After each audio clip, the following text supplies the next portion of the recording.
ఒక కథలో పండుగ రోజు ఒక తల్లి రాత్రి 10ంటికి వంటింట్లో గిన్నెలు శుభ్రం చేస్తుంటే ఇంట్లో ఉన్న ఇద్దరు కోడళ్ళు వాళ్ళ భర్తల దగ్గరకు వెళ్లి, మీ అమ్మను ఈ పనులు పొద్దున చేసుకోమని చెప్పు, ఇప్పుడు డిస్టర్బెన్స్ గా ఉంది అని అంటారు. అప్పుడు పెద్ద కొడుకు రూమ్ లో నుంచి వంటగది వైపు నడుస్తుండగా తమ్ముడు కూడా తోడు వస్తాడు. ఇద్దరూ కలిసి అమ్మ దగ్గరకు వెళ్లి గిన్నెలు శుభ్రం చేయడానికి సహాయపడతారు.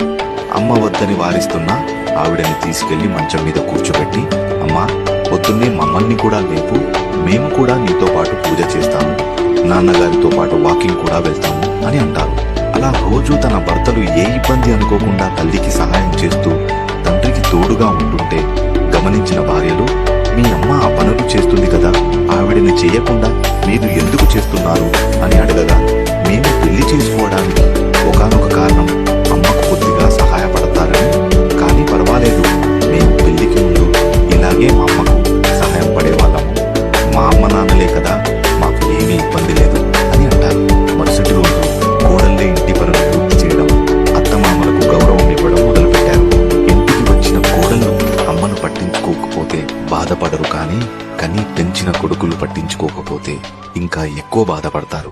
అమెరికా అధ్యక్షుడైన అంబాజీపేట అర్భకుడైన తల్లి కంట పడగానే అడిగే మొదటి ప్రశ్న, తిన్నావా నాయనా? Download ShareChat.